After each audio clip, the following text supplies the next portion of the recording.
Welcome to 7 TV focus. London పర్యటనను విజయవంతంగా ముగించుకుని తెలంగాణ ముఖ్యమంత్రి యనమల రేవంత్ రెడ్డి హైదరాబాద్కు చేరుకున్నారు. శంషాబాద్ అంతర్జాతీయ విమానాశ్రయానికి చేరుకున్న ముఖ్యమంత్రికి కాంగ్రెస్ శ్రేణులు, పార్టీ నాయకులు ఘన స్వాగతం పలికాయి.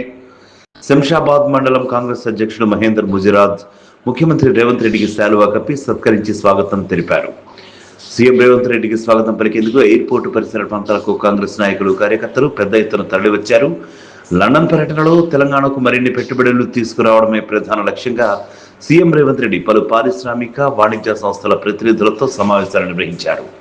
రాష్ట్రంలో పెట్టుబడులకు ఉన్న అవకాశాలు, పారిశ్రామిక వృద్ధి, మౌలిక వసతులు, కొత్త పరిశ్రమల ఏర్పాటుకు ప్రభుత్వం అందిస్తున్న ప్రోత్సాహకాలపై ఆయా కంపెనీల ప్రతినిధులతో చర్చలు జరిపారు. తెలంగాణలో పెట్టుబడులు పెట్టేందుకు ముందుకు రావాలని పారిశ్రామికవేత్తలకు సీఎం రేవంత్ రెడ్డి విజ్ఞప్తి చేశారు. రాష్ట్రంలో యువతకు పెద్ద ఎత్తున ఉద్యోగ, ఉపాధి అవకాశాలు కల్పించడంతో పాటు హైదరాబాద్ను అంతర్జాతీయ పెట్టుబడుల కేంద్రంగా మరింత అభివృద్ధి చేయాలనే లక్ష్యంతో ప్రభుత్వం ముందుకు సాగుతోందని వివరించారు. లండన్ పర్యటనలో వివిధ సంస్థలతో జరిగిన చర్చలు, పెట్టుబడులకు సంబంధించిన ప్రతిపాదనలు రాష్ట్ర ఆర్థికాభివృద్ధికి ఎంతవరకు దోహదపడతాయి అన్న దానిపై ఇప్పుడు ఆసక్తి నెలకొంది. ముఖ్యమంత్రి పర్యటన ముగించుకుని హైదరాబాద్కు తిరిగి రావడంతో కాంగ్రెస్ శ్రేణుల్లో ఉత్సాహం కనిపించింది. ఎయిర్పోర్ట్ నుంచి ముఖ్యమంత్రి రేవంత్ రెడ్డి తన తదుపరి కార్యక్రమాల కోసం బయలుదేరారు.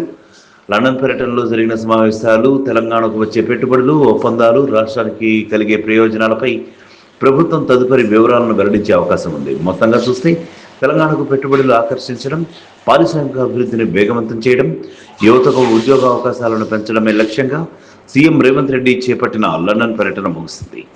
హైదరాబాద్ కు తిరిగి వచ్చిన ముఖ్యమంత్రికి కాంగ్రెస్ శ్రేణులు ఘన స్వాగతం పలికాయి. For more updates always check మీ ఆన్ 7 టీవీ ఫోకస్.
అరే ఏమైంది వచ్చింది